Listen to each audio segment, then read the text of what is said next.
out for the perfume of your body, soul, and mind.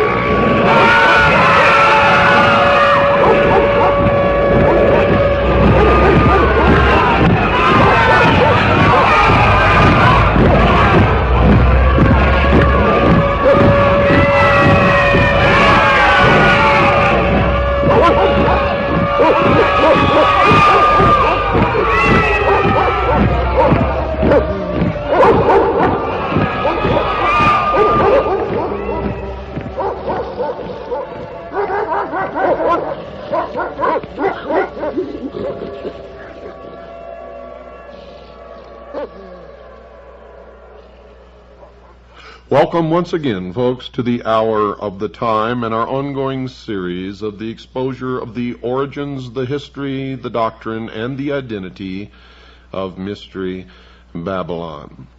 I'm William Cooper. Many of you have written letters and asked, how does one get into the mystery school since no one ever hears anything about it? And there appears not to be a campaign of recruitment, and you're absolutely right. In our research, we have found the requirements to be simple. Be of sound mind and body, have a sincere desire to be illumined, and simply knock upon the door.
Remember, folks, Monday, March 15th, 8 p.m. to 11, I will be at the Lafayette Hotel, 2223 El Cajon Boulevard in San Diego. That's Monday, March 15th, 8 p.m., Lafayette Hotel, 2223 El Cajon Boulevard in San Diego. I will be giving a 3-hour presentation entitled The Sacrificed King, and will show you who murdered President John Fitzgerald Kennedy, and why.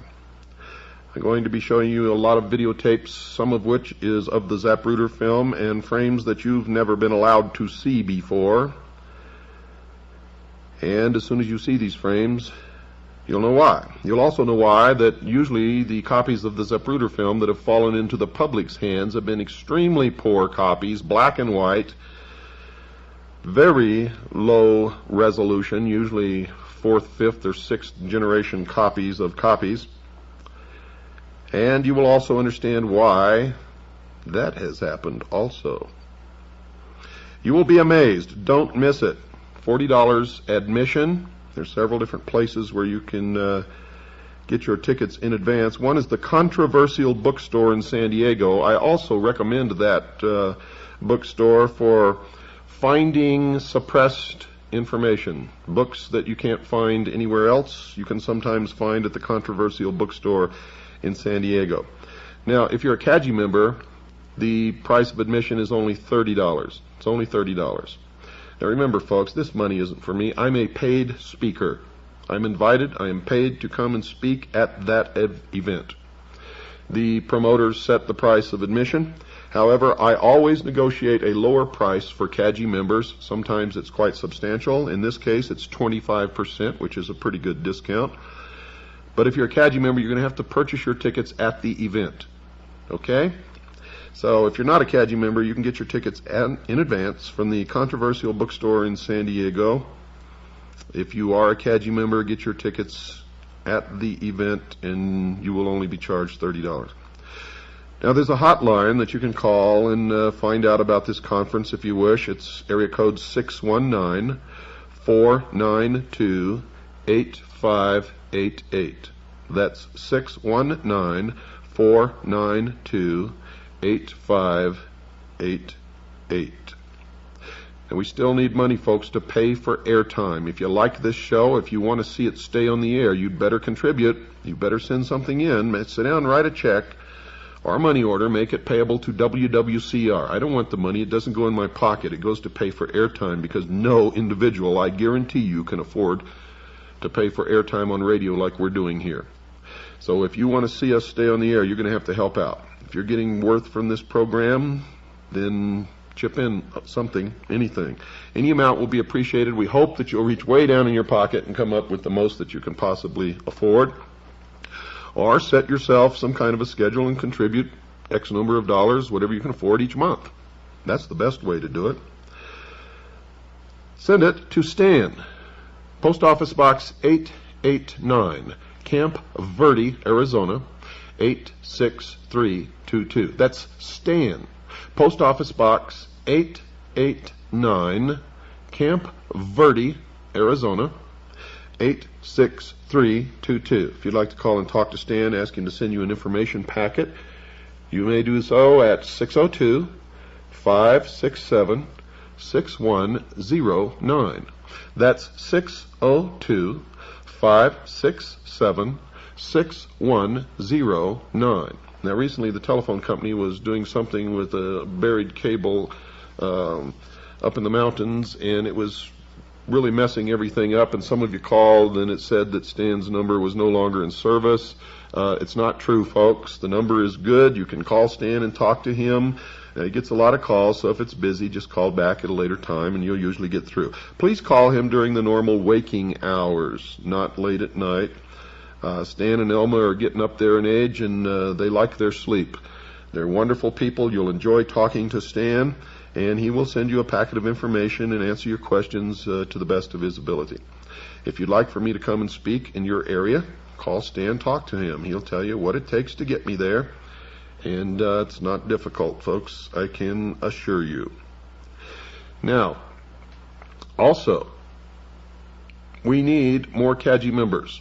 The bigger our base of intelligence gathering, the more intelligence we can gather. It just makes sense. Right now, we have a CAGI member attending a press conference with the vice president. That's how powerful our press credentials are. They're real. This is no joke, folks. When you get CAGI press credentials, they're real. It's not a joke. It's not some Looney Tune thing like the Captain Midnight decoder ring. No, this is a real news and commentary program. We have real press credentials. We put out a real newsletter. Soon we hope to be a newspaper. This is no joke. When you join CAGI, you're expected to gather intelligence, information, news. If you'd like to join CAGI, send $45 to Stan at the address we've already given, Post Office Box 889, Camp Verde, Arizona, 86322.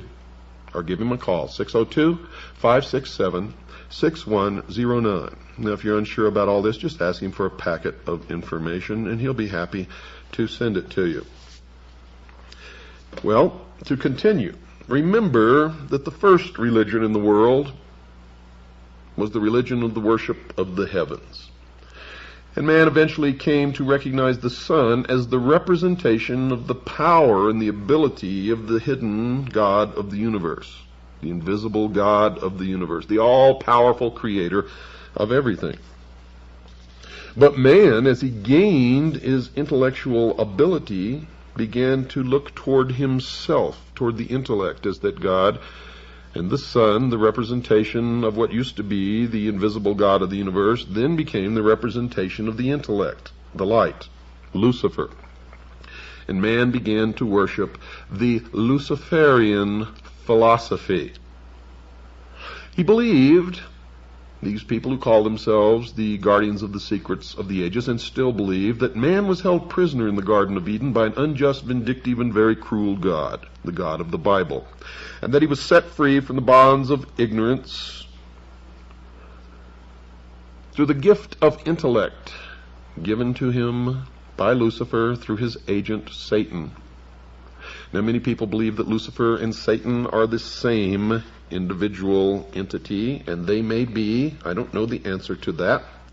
I just know what the mystery schools believe, and I know what I personally believe, and what I personally believe doesn't have any bearing on anything. Knowledge, the truth, is what counts, and that's what we're trying to get to the bottom of here. Now, eventually, this philosophy of worshiping the intellect, or wisdom, or the mind, became known as Gnosticism. And the followers of Gnosticism began to be known as the Gnostics. An extraordinary number, folks, of exceedingly bizarre talismans and inscribed stones bear witness to the power of the secret Gnostic organizations which flourished in various forms during the few centuries immediately before and after the rise of Christianity in the Middle East. You see, one of the oddest emblems of these schools was the figure of Abraxas. Now, that's a human body clothed in a Roman soldier's garb, wielding a battle axe as if threatening an enemy. Now, in its left hand, it carried an elliptical shield upon which the words of power Iao and Sabaoth were sometimes written. The head of this fearsome being was that of a cock with open beak. Now, that symbolized the rising of the morning sun, because the cock crows with the sunrise. 4 legs, it had twin serpents. The serpent throughout history has always been a symbol for wisdom, the gift of intellect, coiling to either side. Underneath the figure sometimes lay a conventionalized thunderbolt. Now, who was Abraxas?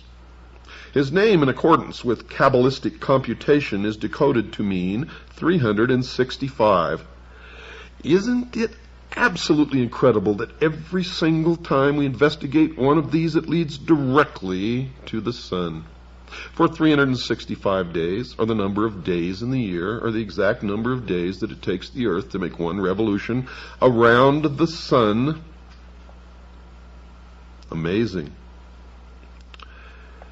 There was no god or idol belonging to the society, and this is where man made the transition from worshiping a god to worshiping the mind. The Abraxas figure merely represented the aspects of power which went to make up the supreme intelligence, the all-power. The body was man himself. The bird stood for intelligence and the hailing of light, illumination, which is the cock's habit at dawn. The tunic represented the need for struggle or revolution, socialism. The arms, the protection and power given by the dedication to the gnosis, or knowledge. The shield was wisdom. The club or whip, power. The two snakes meant nous, insight, and logos, understanding, primordial knowing, which was the gift from Satan, the snake, the serpent. By means of this diagram, Gnostic teachers inculcated the theory that man comes to his full power by developing certain facets of his mind. He must struggle to arrive at gnosis. But this knowledge is of the mystical kind and is not the mere collection of facts. You see, great stress was laid upon personal mystical experience, to and through which the initiate was guided under conditions of great secrecy. The Gnostics did not confine their studies or their teachings to any one religion, but borrowed illustrations from all that were accessible to them. This caused them to be considered Christians, heretics, Jews who were trying to undermine Christianity, remnants of the Persian sun worshippers. They have been widely studied by early Christian sages, and it is upon the opinions of these latter that many conclusions have been formed.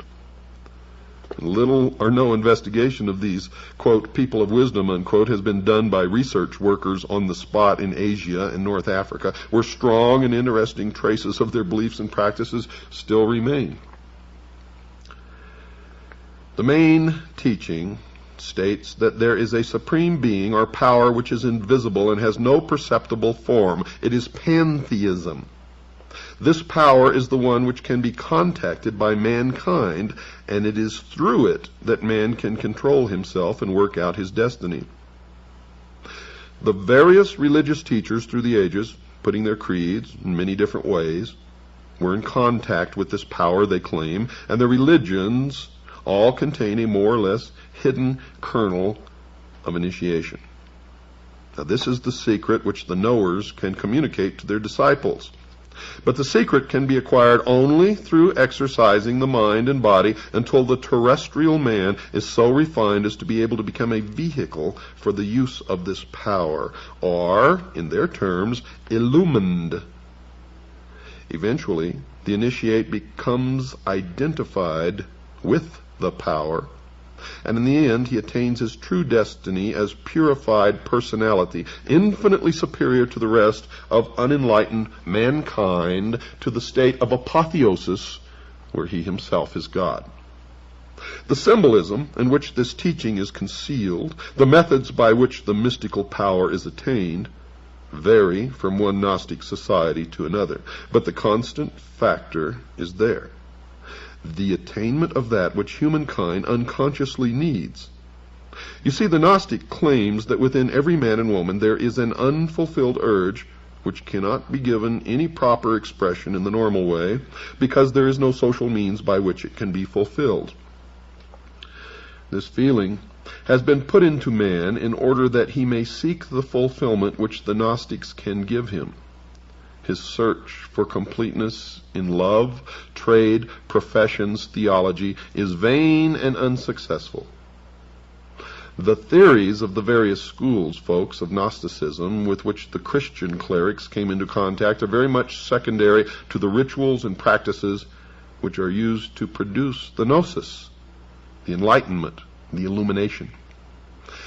This has not been fully understood by too many people who devote much space in trying to work out the beliefs of the knowers by a perusal of their writings or by reports which have been given them by others, simply, folks, because they do not understand the symbolism. It is not clear to them. It is veiled. It is the esoteric wisdom. What were and are the Gnostic practices?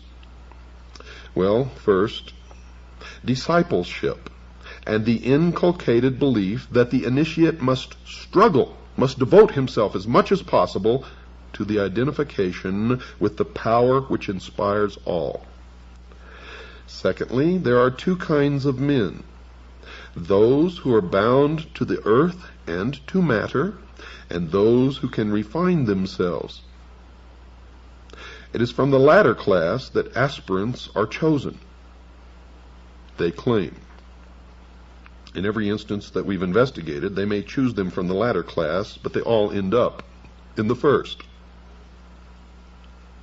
Thirdly, the methods by which the divine illumination may come are many and varied, and it is the province of the teacher to choose which path he will give to his disciple to follow.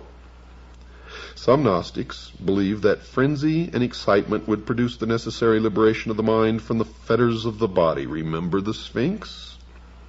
Others consider that this could be done best by fasting and meditation. Present-day Gnostic practice in the East has it that different methods suit different temperaments. And this could be one cause for the historical confusion as to which branch of heretics practiced what. The Gnostics believed themselves to be intellectual aristocrats. Their knowledge was only for the few who were ready to receive it, and that's why they do not recruit. You must knock at the door, and you and only you know when you're ready to receive it. And this is what made them a secret cult, not the fear of persecution. They had their own passwords and shaking hands. They tickled the palm as an identification signal, and they helped one another in every conceivable way, just as Freemasons do today. For they are one and the same, as they have always been one and the same with all the different versions of the mystery throughout the ages. Now, some say that they could not be called pantheists because they considered that the doctrine was secondary to the experience of religion, and the theologians and ordinary priesthood of any religion did not approve of that. They were not, in fact, a religion like most others, because they stressed the importance of the individual before that of the community. Those who were more enlightened were more important in every possible way because they were valuable, refined aristocrats. At the same time, they taught that providing the well-being of the Gnostics was assured. So was that of the community at large. And this meant that they could subscribe to the outward doctrines of any religion and could continue to operate under many different political religious systems. Gnosticism profoundly influenced men's minds, even in Europe, up to and after the Middle Ages, and its basic way of thinking is probably an underlying factor in other secret societies whose members would be surprised to know it, because the pyramidal organizational structure of the membership of these organizations means that nobody below the top, the very top, really knows anything of the true religion and goals of the society to which they belong. And so these people could truly be said to be the greatest group of followers and fools in the history of the world. For they think that they are illumined, but in fact, they are never given any real secrets, and only those at the top truly know what is really going on. Terrible obscenities and other crimes have been laid at the door of the Gnostics by the early ecclesiastical writers, although there is little doubt that some of them did believe in mass ecstasy. It seems unlikely that their secrets were well enough known to enable the commentators to assess them. And in most cases, whenever the commentators tried to assess them, they were assessing the exoteric, or the appearance, but not the esoteric, or the real truth of the object of the worship of the Gnostics. The belief that certain special men could control their destiny and obtain extra powers through dedication to Gnostic practices meant that inevitably there was a belief in magic. Remember on previous shows we discussed that belief in magic? Magic is real, folks. I have seen it work. It is not to be played with or laughed at or scoffed about. It is dangerous, extremely dangerous. The myriad Gnostic gyms or inscribed stones decorated with serpents, Kabbalistic names, and the rest, are more likely to be proofs of initiation and talismans than mere identification tokens presented to ensure admission to meetings, as some authors have thought. The reason for supposing this is that, one, the gems are very similar in many respects to talismans in use by other communities, including the Egyptians, and two, they can often be interpreted as containing magical messages or diagrammatical invocations. Ethically speaking, Gnostic belief is that there are two principles, that of good and evil. A balance must be struck between these forces, and the balance is in the hands of the Gnostic, the knower, partly because nobody else can tell whether an action is for the eventual good of the individual or the community. And this secret knowledge comes through the mystical insight which the supermen Gnostics attained. There's that reference to a super race or a superman again, which always crops up with these people, as it did with Hitler and many others. The rise of individuals who wrongly believed that they had attained to gnosis, all knowledge, some of whom were leaders of Gnostic societies, produced very notorious characters. Those who followed the way of the Ophite branch glorified the serpent who tempted Eve, and they still do that today.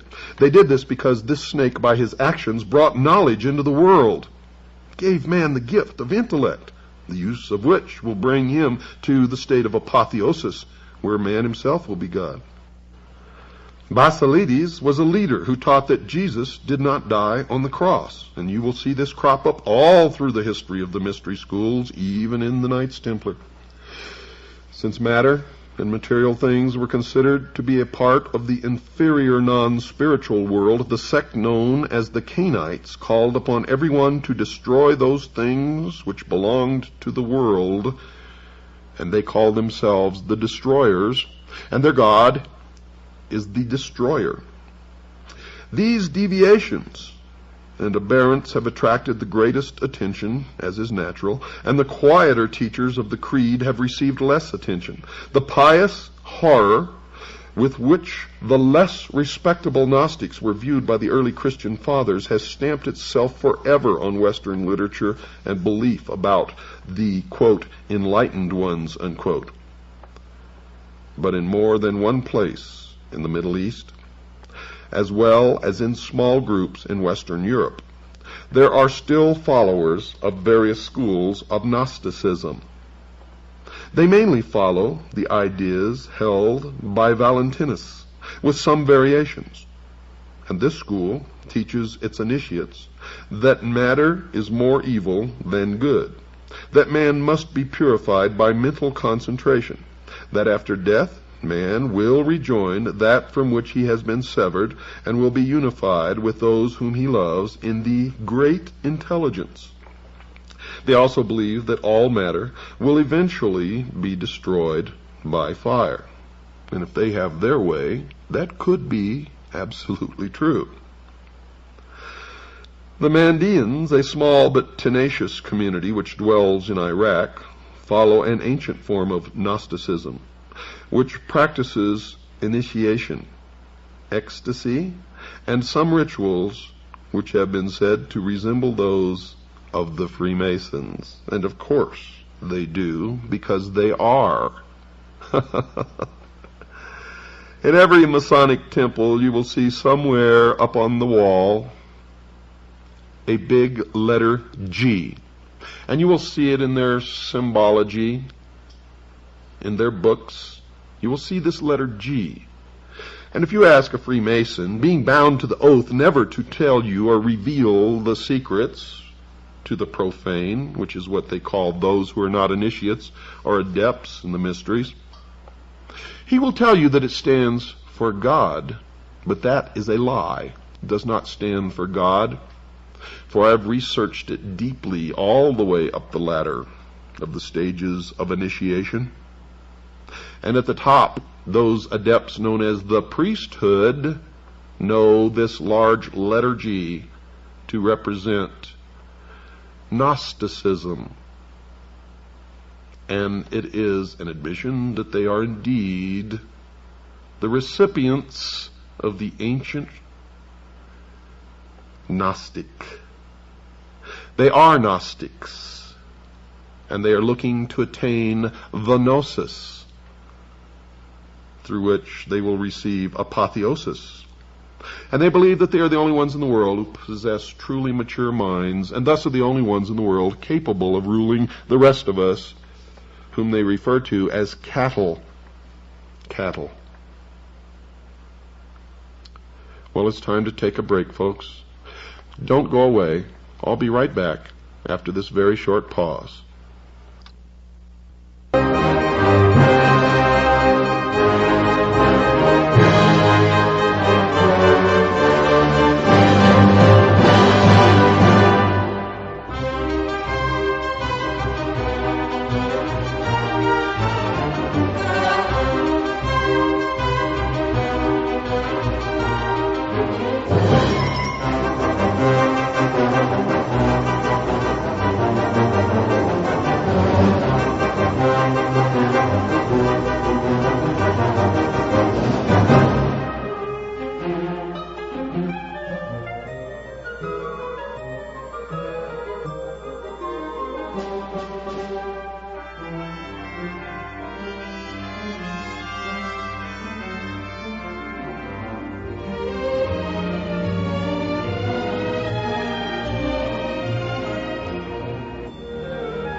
That was Overture to Sleuth, conducted by Eric Kunzel, the Cincinnati Pops Orchestra.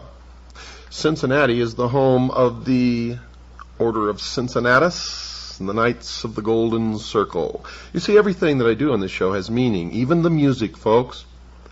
Now, whether you like the music or not makes no difference. Listen to the words. Research the title. Try to find out what the music means before you condemn it. And remember that you're not the only one out there. Your age group is not the only age group listening. So whether you like the music or not, it doesn't make any difference. It all has a message. It all has a message, folks. And I hope you get the message, for it is extremely important that you do. A most detailed account of what was said to be the 7 highest degrees of secret Egyptian initiation was first published in Germany in the 18th century. This strange and very exhaustive document combines many elements from the ancient mysteries. It seems to come from Greek sources, because many of the words used are Greek. And it could well be that we have here the modern beginnings of an attempted revival of ancient mysteries. Whatever it is not one of those fanciful and spurious ones which used to be printed merely to attract the credulous, because it is plausible in containing the sort of material which might well have formed the content of an initiation and mind-conditioning system. And if you understand the secret religions as I do, and specifically the modern ones, you will quickly recognize this as authentic. The earliest version known is in the form of an anonymous pamphlet, probably not intended for public sale, of 30-odd pages, printed in 1785. Right in that area of history is momentous occurrences. It was republished in a French translation 30 years later, purporting to be the ritual of the master degree in Freemasonry. And if you know anything about the master degree in Freemasonry, you will soon see that it certainly is exact in its descriptions. The French editor claims that it is a composite ritual derived from the works of some 15 Greek and Roman writers. This degree, we are told, was open to Egyptian kings and priests alone, and only those specially recommended by an initiate could enter it. The usual procedure was that the Pharaoh himself introduced the candidate to the priests. By them he was sent from Heliopolis, the city of the sun, and you'll never escape from the sun when you're studying the mysteries, to the Memphis priests. From there he went to Thebes. He was circumcised, forbidden to eat poultry or fish, and generally had to abstain from wine. He was put for several months in an underground cave and asked to write down his reflections. When he had done this, he was led to a passage supported by the pillars of Hermes, where he had to learn certain things which were inscribed thereon. As soon as he was word perfect, the Thesmorphus, or the introducer, came to him with a strong whip to keep the uninitiated or the profane at bay. He was blindfolded and his hands bound with cords. Now follows the procedure from the first degree of the select body. The candidate was led to the gate of men, where the introducer touched the shoulder of an apprentice, Portophorus, standing there on guard. He in turn knocked on the gate, which was opened.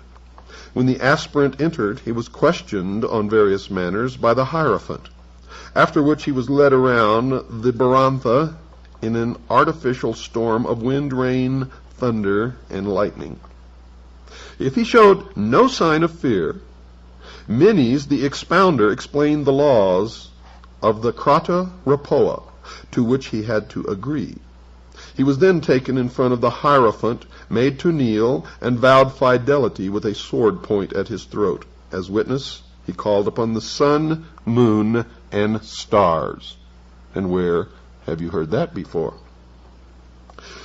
His eyes were then unbandaged, and he was placed between two spare pillars called bateles, where lay a ladder of 7 steps, behind which were 8 doors of different metals of gradually increasing purity. The Hierophant, then addressing those present, as many Musai, or children of the work of celestial investigation, exhorted them to govern their passions and fix their thoughts upon God. Now the sun, the moon, and the stars, you should know by now, represent the doctrine, the church, and the initiates.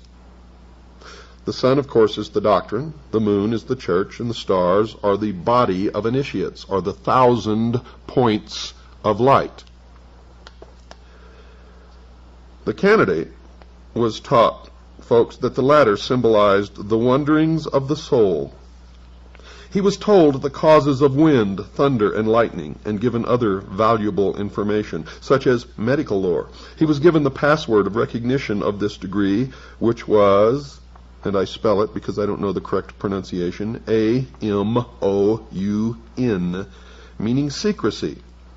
He was taught a grip, given a pyramidal cap, and an apron called xylon.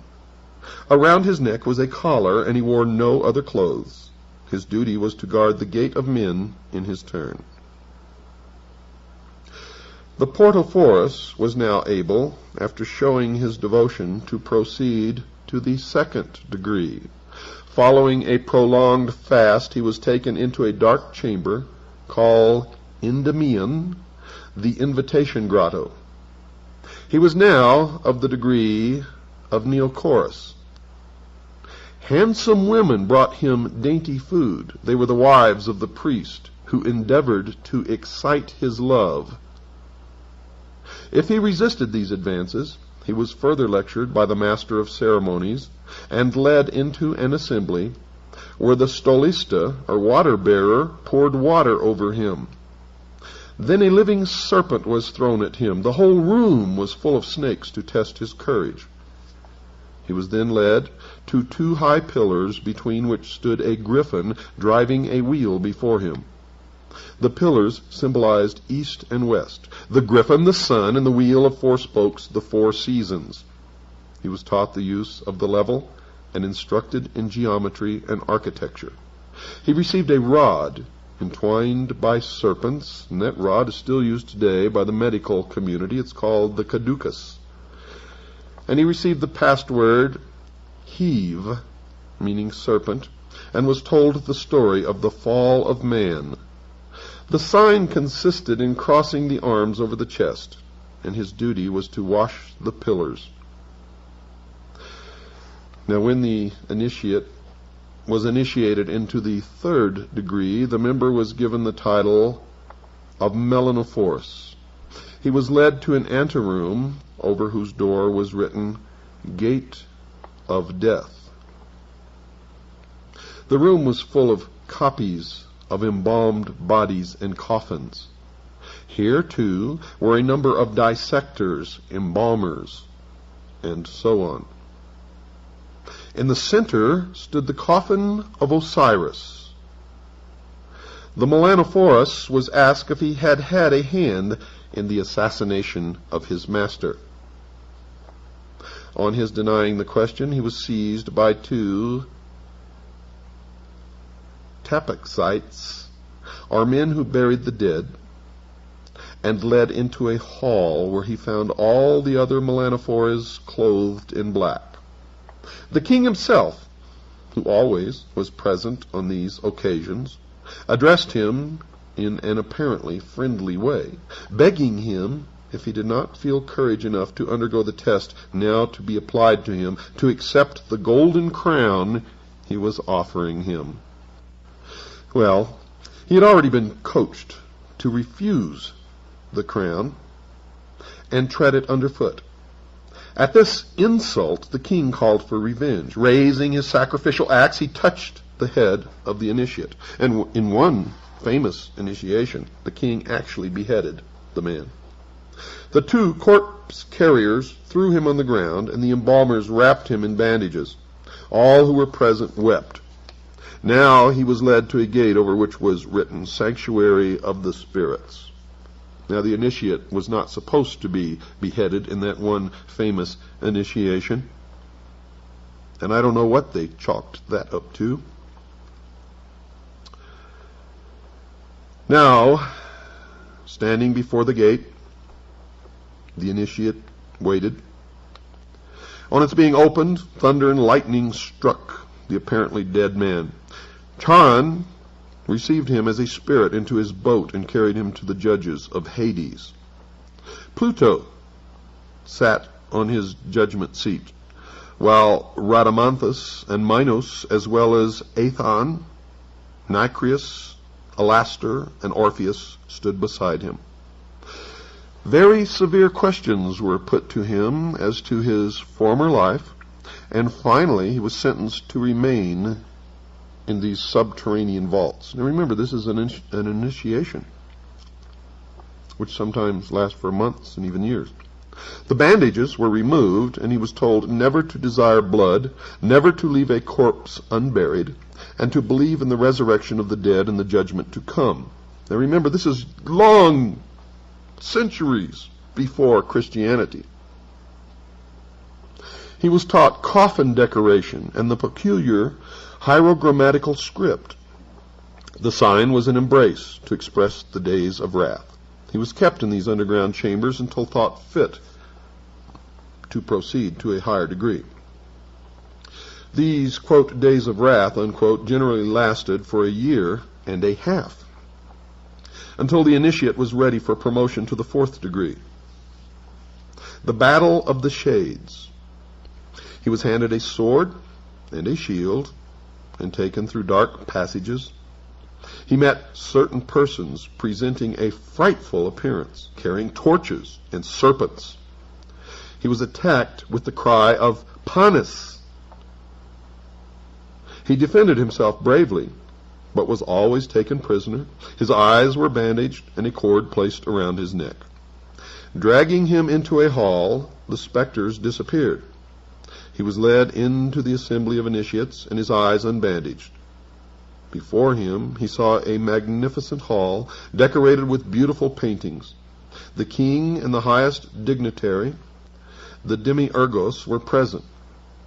All were wearing their alidai, an Egyptian order composed of sapphires. Among those present were the secretary, the treasurer, and the master of feats. The orator made a speech congratulating the new member on his fortitude. He was given a drink called sais, which he drank to the dregs. And this was probably the ritual drink of honey or milk, water, wine, and gruel, and perhaps some hypnotic drug. He donned the boots of Anubis, took up the shield of Isis, put on the cloak and cap of Orcus. He was handed a sword and told that he must cut off the head of the next person he met in a cave and bring it back to the king. This cave was pointed out to him. Entering it, he saw what seemed to be a beautiful woman, but in reality was a model of one. Now notice it's a woman. He seized this by the hair and severed the head. This he brought back to the monarch, who praised him, telling him that he had symbolically won the head of the Gorgon, wife of Typhon, who had caused the death of Osiris. He was now permitted always to wear the dress which had been given to him, and he was entered in a book as one of the judges of the land. Notice that, one of the judges of the land. He was able to communicate at any time with the king and received an allowance from the court. He was invested with an order, that of Isis, in the shape of an owl, and it was revealed to him that the secret name of the great lawgiver was Joa, Joa, which was also the password of this degree. But the password for the meetings of the Christophori, as the 4th degree initiates were called, was Sassicus. The 5th degree, that of Balahate, could not now be refused to the Chrysophorus if he demanded or requested it. He was led to a hall to watch a play at which he was the only onlooker. Other members of the degree went through the hall as if looking for something. One drew his sword, and the terrible figure of Typhon appeared. Of course he was slain. And now the Dew Balahate was told that Typhon represented fire, a terrible element which was at the same time indispensable. The password was Chimia, and the teaching was in chemistry or alchemy. In order to become an astronomer of the Gate of the Gods, the 6th degree, the candidate was taken to the hall of assembly, bound and led to the gate of death. He was shown corpses which had been cast into water, and warned that he might be similarly treated if he broke his oath. He was given some teaching in astronomy and taken back to the Gate of the Gods, where he looked at the pictures of the gods while their histories were explained to him. A priestly dance took place, symbolizing the course of the heavenly bodies. He saw a list of members of the order throughout the world and learned the password Ibis for watchfulness. The last and the highest degree was that of Propheta, in which all secrets were laid bare. It was conferred following public processions, and when the permission of the king and all the highest members had been obtained, the members secretly left the city by night. and retired to some houses built in a square and surrounded by pillars, by the sides of which were placed alternately a shield and a coffin, whose rooms were painted with representations of human life. Now these houses were called maneras, for the people believed them to be visited by the manes of departed men. On their arrival at these houses, the new member, now called prophet, or Saphanath Panka, a man who knows the secrets, was given a drink called oimeles, and told that now all trials were over. He received a cross of peculiar significance, which he was always to wear. He was clothed in a wide, white-striped dress called itangi. The usual sign was crossing his arms in his wide sleeves. He could peruse all the sacred books written in the Ammonite language. His greatest privilege was having a vote in the election of a king, and the password was Adan. These mystical societies always continued, and one of special interest is the powerful society in Afghanistan in ancient times called the Roshaniya, or Illuminated Ones. There are actually references to this mystical cult going all the way back through history to the House of Wisdom at Cairo. The major tenets of this cult were the abolition of private property, the elimination of religion, the elimination of nation-states, the belief that illumination emanated from the Supreme Being who desired a class of perfect men and women to carry out the organization and direction of the world, belief in a plan to reshape the social system of the world by first taking control of individual countries one by one, and the belief that after reaching the fourth degree one could communicate directly with the unknown supervisors who had imparted knowledge to initiates throughout the ages. The Roshaniya also called themselves the Order. Initiates took an oath that absolved them of all allegiance except to the Order and stated, quote, "I bind myself to perpetual silence and unshaken loyalty and submission to the Order. All humanity which cannot identify itself by our secret sign is our lawful prey," unquote. The oath remains essentially the same to this day. The secret sign was to pass a hand over the forehead, palm inward, the countersign to hold the ear with the fingers and support the elbow in the cupped other hand. Does that sound familiar? If you sit in a courtroom in just about any city in this land, you will see those signs exchanged between lawyers and defendants and judges.